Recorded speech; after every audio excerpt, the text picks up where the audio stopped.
right, let's just take a deep breath all together and let it go.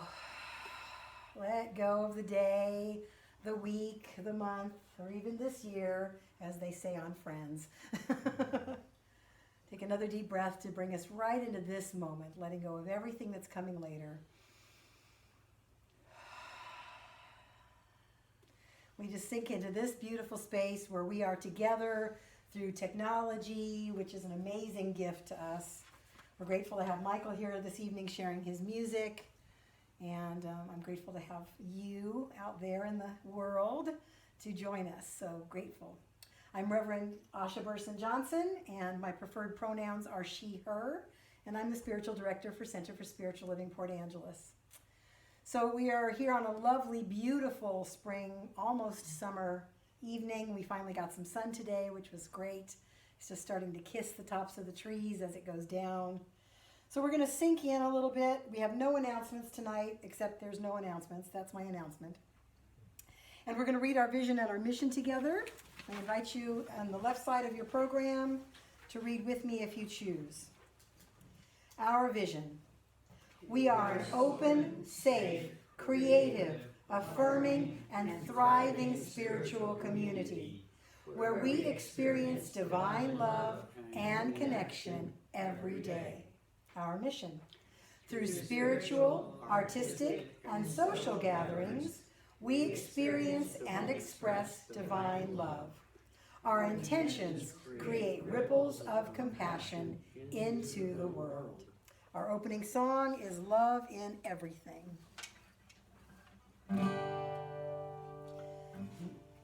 Give me a little bit of that. At the right tempo? Yeah, that's good. Love is in everything I do. Love is in everything I see. Love is in everything I am. Revealing thee, revealing thee. Love is in everything I do. Love is in everything I see. Love is in everything I am. Revealing thee, revealing thee. Love is in everything I do. Love is in everything I see. Love is in everything I am. Revealing thee, revealing thee. One more time. Love is in everything I do. Love is in everything I see. Love is in everything I am. Revealing thee. Again. Revealing thee. Revealing thee. Just breathe.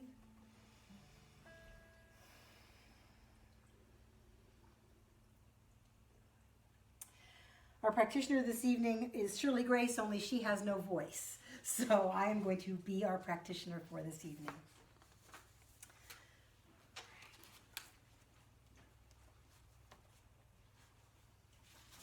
Okay, get to the right page here. Our reading this evening is by Dr. Dean Ornish in Love and Survival. We are creatures of community. Those individuals, societies, and cultures who learn to take care of each other, to love each other, and to nurture relationships with each other during the past several 100,000 years were more likely to survive than those who did not. I'm going to read that again. We are creatures of community. Those individuals, societies, and cultures who learn to take care of each other, to love each other, and to nurture relationships with each other during the past several 100,000 years were more likely to survive than those who did not.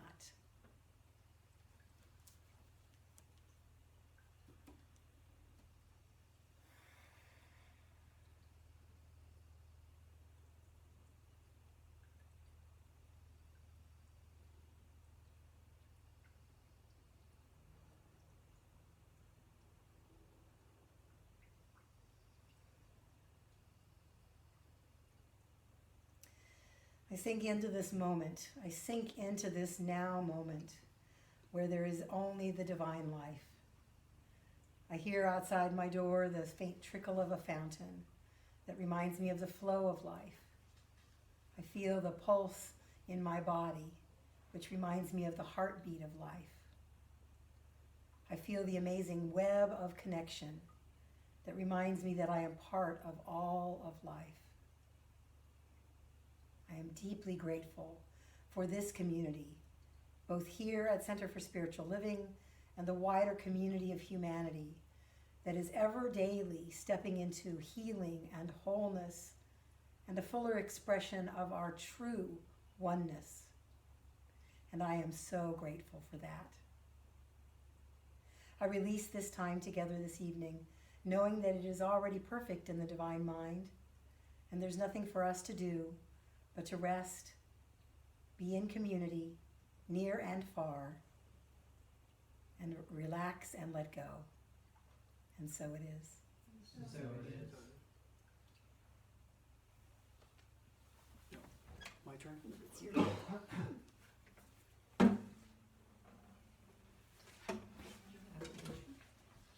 Oh, affirmation. Why do I keep forgetting that? That's so weird. I write it. I don't know why I forget it. Let's say our affirmation together, shall we? You were, but I just forgot. And I forgive myself. Affirmation. I am willing and able to engage my generosity and curiosity, my love-filled heart and hands, and my ability to learn, to stand for and care for all who are suffering, including myself. So no bell yet. No bell. The bell moment passed. Oh, did it? I thought so. I wasn't sure when it was supposed to happen.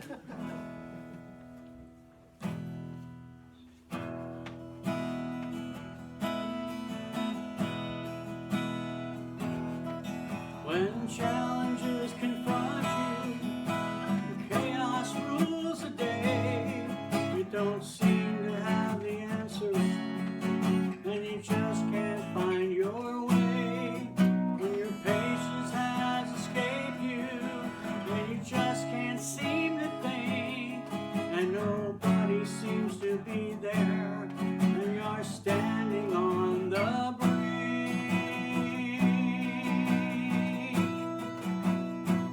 Lead with your heart, you'll always know, on a winding path, which way to go. Changes will come, but you'll be strong. Lead with your heart, you can't go wrong. Lead with your heart.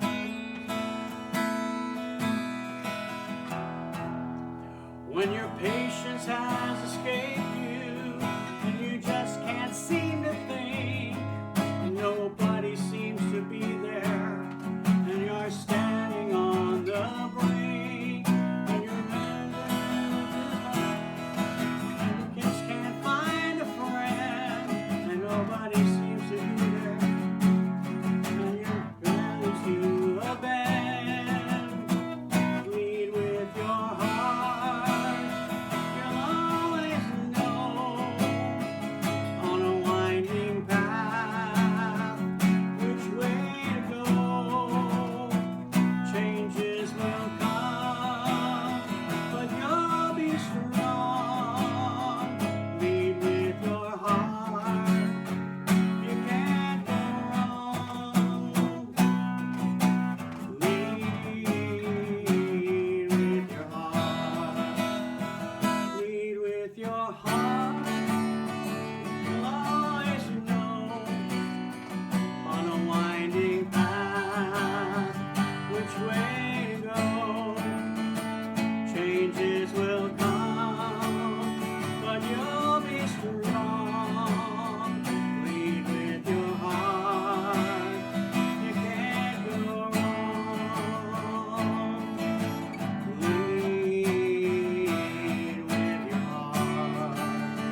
perfect segue.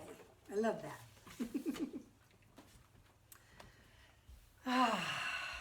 So here we are again. Another interesting week.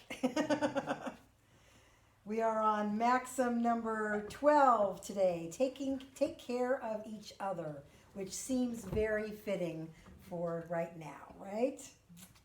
I love how that happens.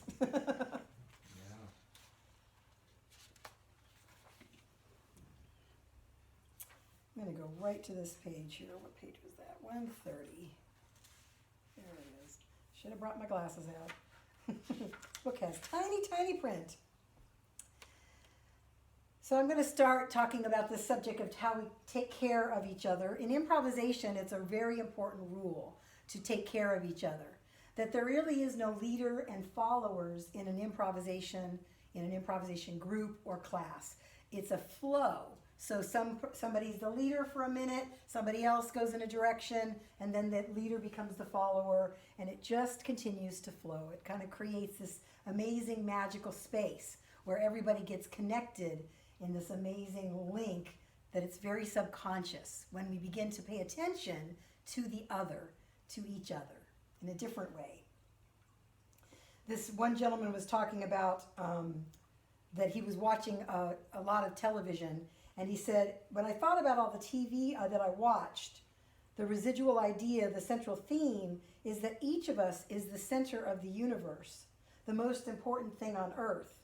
We're being told we're the heaviest object around, and that everything needs to orbit around our idea of convenience and comfort, like this bud's for you, for you specifically. And I thought, wow, that's really an interesting way to look at how we're indoctrinated into this idea that what's important to me is the most important thing. I used to kind of half-jokingly say, when I started in this philosophy, I finally discovered it's really all about me. But it wasn't that it's all about me and that the universe revolves around me, but it's about my perspective. And then that changes how I respond to the universe, which is then having the universe respond to me differently. But I used to say it was me and the universe. So I had that idea, and I still kind of have that idea, but it's different now. My perspective on the world is what gets fed back to me. So in the book, she goes on to say, although this message appeals to some part of our nature at a deeper level, we know better. We know that it's not just about us, that it's about this wholeness of everything. He said, it's clear that we evolved to be in more contact with the natural world than we are now, to move our muscles and our senses, to interact with all the life that evolved alongside us. And we evolved to be in contact with each other, not just by email, but flesh to flesh, face to face, in community. And we notice that especially now because we're missing it so deeply. We're missing it at a deep and visceral level, especially people that live alone, that don't have somebody else to hold a hand, to touch a face, to hug. So I really understand the deep value of our community at a different level because of the time that we've had shut down and the time that when people come to visit us, we don't hug them, which feels so weird. You know, we just have this visceral urge to hug each other, to be connected, to be close. And we can wave and we can hug ourselves and we can fist bump and all that's okay. But man, the day we can actually fully hug everybody again, I can't wait for that day. I don't know about you, but I am definitely looking forward to that. Yeah. Because there's a heart-to-heart connection that we're not able to experience. We can get it through our mind and we can understand it, but we're not getting it in that visceral way. And so maybe that's why it's also looking a little more challenging to care for each other, because we're missing this connective part that we've had as a species for a very long time. So that's just an interesting side note, a side point. In this particular chapter, she talks about practice being generous. Generous with your attention, generous with what you think should be happening, generous with the way that you think things should be going, and instead pay attention to what is happening and where things are going, and flow with that and see what happens. Can we be generous with our time, our talent, and our treasure? That's how we learn to care for each other. We give what we can give. Sometimes it's a little bit of time. Sometimes it's just a listening ear with no commentary. Oh, that's so hard. I've been practicing a lot lately, just listening. Noticing my urge to want to fix it, help, solve it, manage it, whatever the it is, and instead just listen and say, I'm sorry you're experiencing that right now. And then nothing else. Just allow someone to be heard in whatever's going on for them and not need to insert myself into their story by giving them solutions. That's not my job. I might ask, would you like a different perspective or my perspective later? And then maybe my perspective is helpful, or maybe helps someone to see something in a different way, the way so many have done that for me. I never used to ask. I would just insert myself into their issue as if that was my part to do. And I don't know that it is. I'm still noodling around with that idea. Can we be generous with our attention and our enthusiasm and our excitement about life? Can we be generous with that? One of the quotes in the book said, kindness is essential during times of crisis and chaos. Kindness is extra essential. It's always an essential thing. You know, there's food, water, sunlight, a place to live, and kindness. I think it's an essential thing as a human being that we all crave so much. And maybe that's also another reason why there's so much tumult going on in the world. Because so many people haven't experienced authentic, unfettered, unconditional kindness. Just because. Not because they did anything special or because they were a particularly nice person, but just because. That's what we do when we're paying attention. When we're remembering that our job here is to take care of each other. Not in a codependent way. We've done that way too much too. I'm going to take care of everything and everybody and then leave myself out of the equation. No, that's not okay either. So can we take care of ourselves so that we're full and then have something to do and be and hold for each other in a different way? So as we're starting to practice more and more every week, I invite you to pause, take a breath, close your eyes, and think about everything I just said. Notice what you notice, what you heard, and what you remember. What was valuable to you?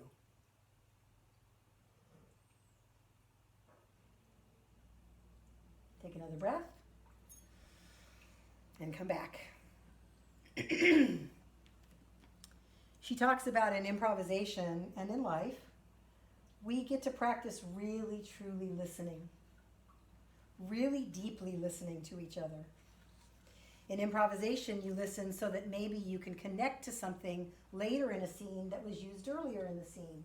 You listen because if somebody says their name in a scene, you want to use their name again later on in that scene and remember it.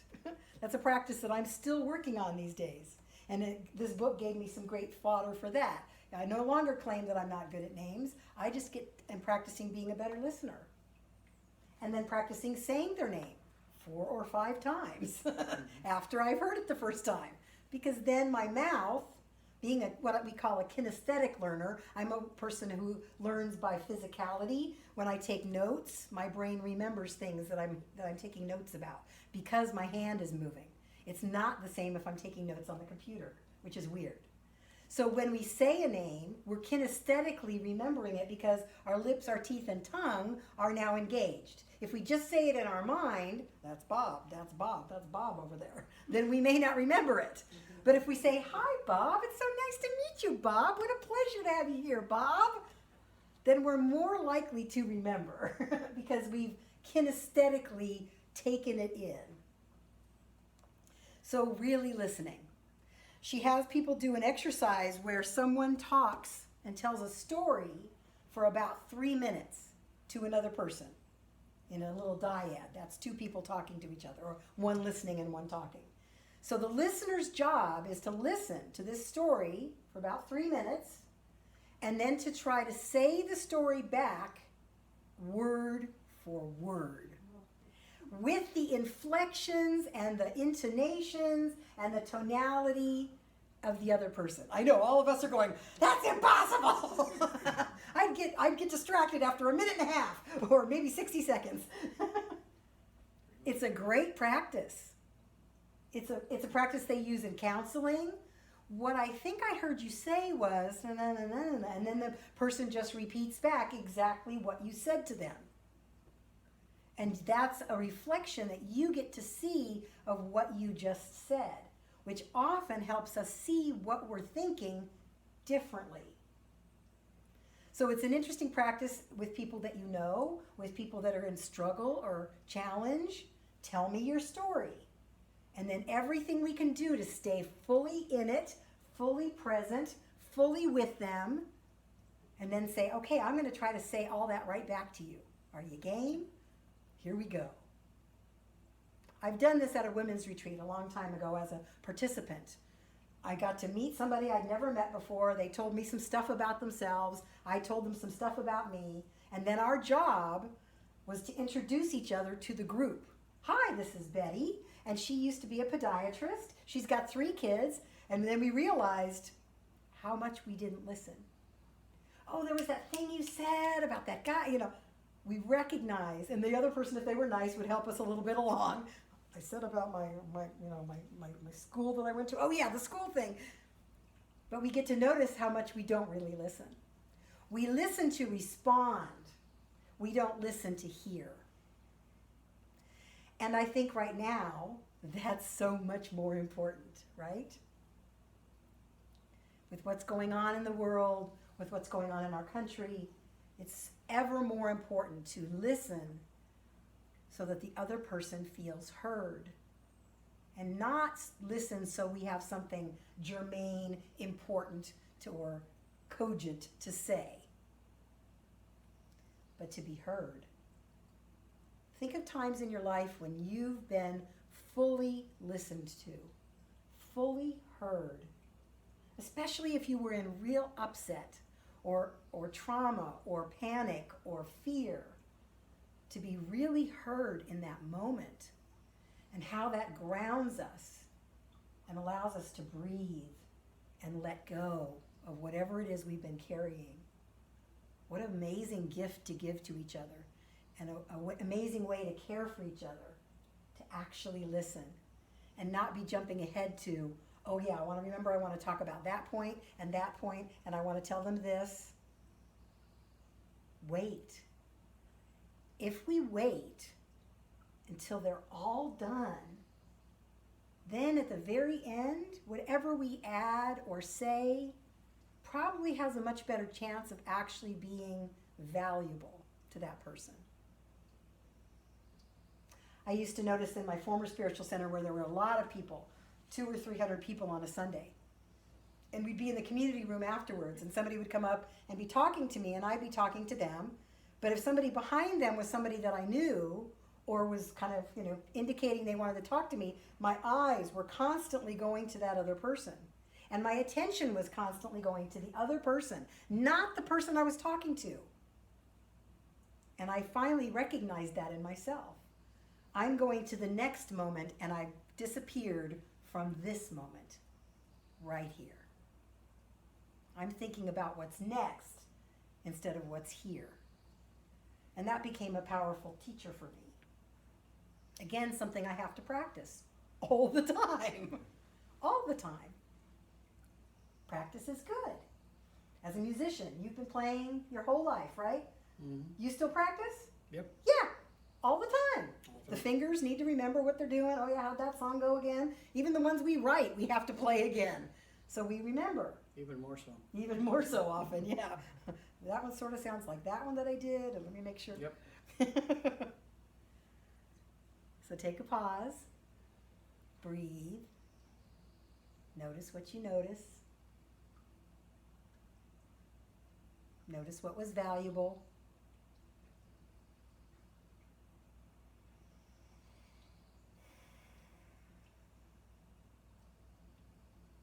Come back into the room.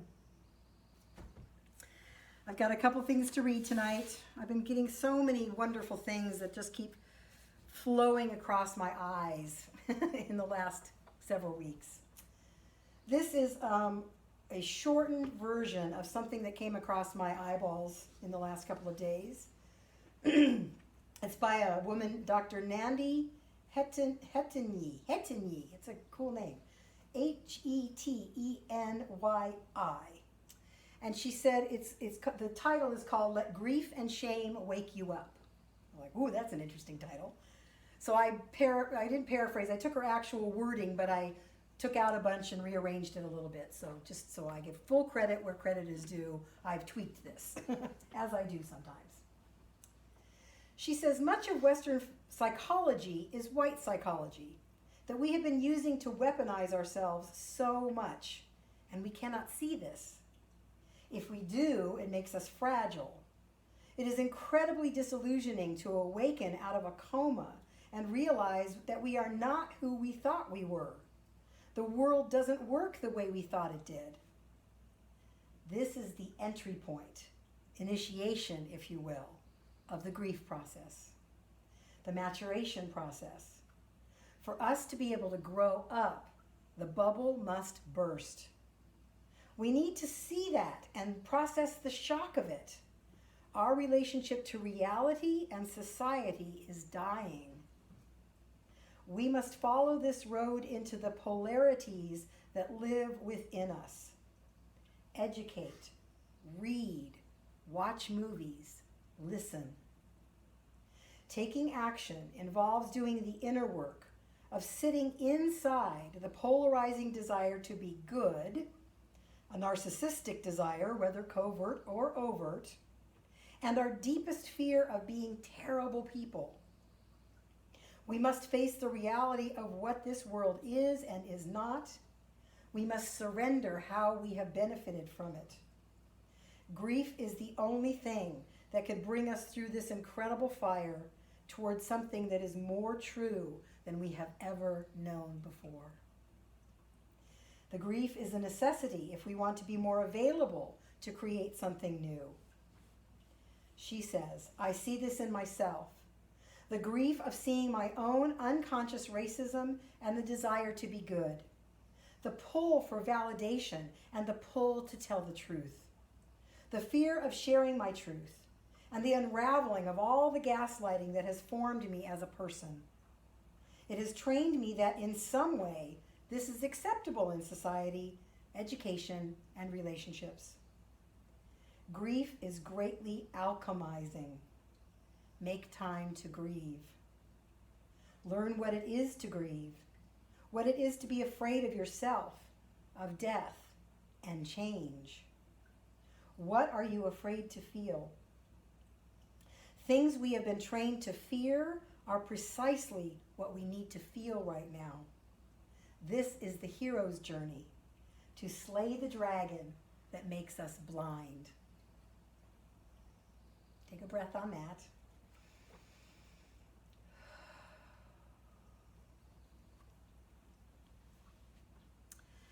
And Prem Daya, our beautiful Prem Daya, shared with me a beautiful Sufi practice that has come out of the way they practice, but specifically for this time.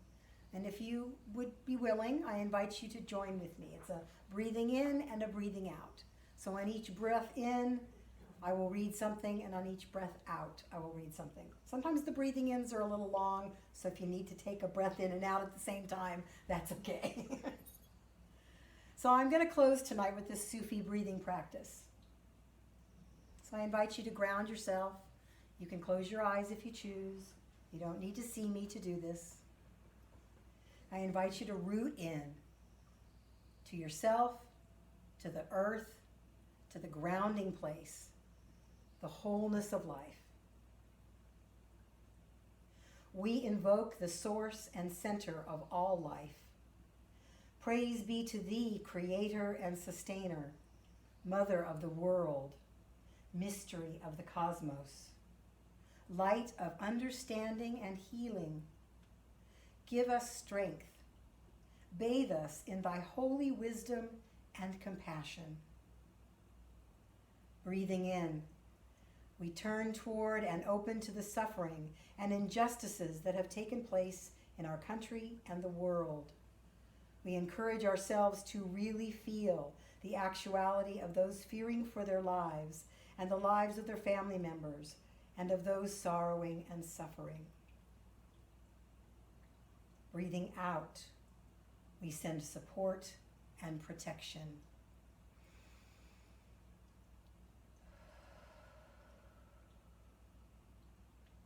Breathing in, we feel sorrow and remorse for the darkness of human ignorance.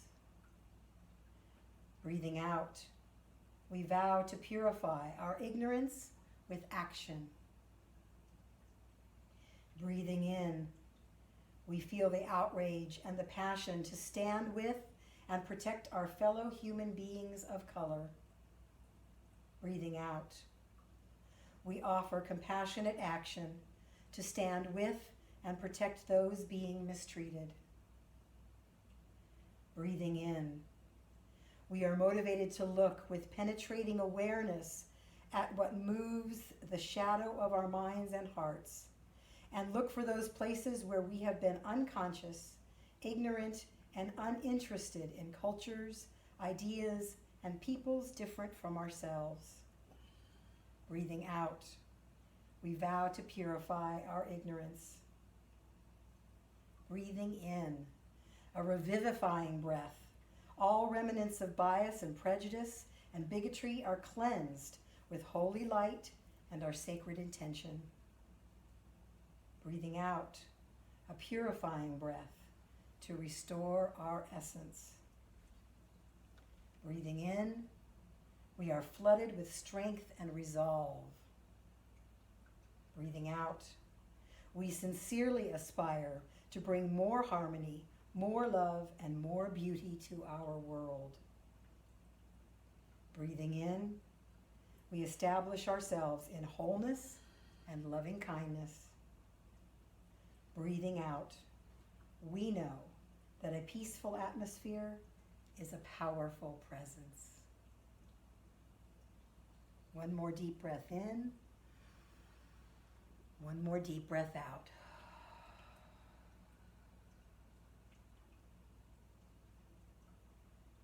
When you're ready, come back into the room.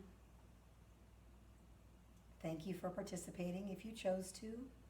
Thank you for not participating if you chose to. Michael? My loving spirit is Flowing through me now. Kind loving spirit is flowing through me now. Kind loving spirit is flowing through me now. I am that spirit.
quite sure what was going on there, but oh well, I'm not in charge of that. This is our time for conscious giving. If you've got a conscious gift that you're choosing to give, I invite you to place it on your heart. If you have an untangible gift like love and peace and caring for one another, I invite you to place that on your heart as well. I invite you to say our conscious giving affirmation if you choose. I am open to give. I am open to receive. I am grateful to be in the flow of life, through and as me. Kind loving spirit is flowing through me now. Kind loving spirit is flowing through me now. Kind loving spirit is flowing through me now. I am that spirit. I am that spirit. I am that spirit. I am deeply grateful for the conscious giving that flows through this center as this center out into the big wide world. I am so deeply grateful for the conscious members of this center that also go out into the big wide world expressing this sense of spirit every single day, in every single way, and that we continue to grow and deepen in this realization of the connection of all our lives. And that is a beautiful thing, and so it is. So it is. I invite you to stand if you choose and sing our closing song, Open Up My Heart Like a Rose. Open up my heart like a rose, let the love flow out and in. Turn off the mind that thinks it knows where I'm going or where I've been. Oh, mani padme, oh, mani padme, oh, mani padme, oh, mani padme. Open up my heart like a rose, let the love flow out and in. Turn off the mind that thinks it knows where I'm going and where I've been. Oh, mani padme, oh, mani padme, oh, mani padme, oh, mani padme. Open up my heart like a rose, let the love flow out and in. Turn off the mind that thinks it knows where I'm going and where I've been. Oh, mani padme, oh, mani padme, oh, mani padme, oh, mani padme, oh, mani padme, oh, mani padme, oh, mani padme, oh, mani padme.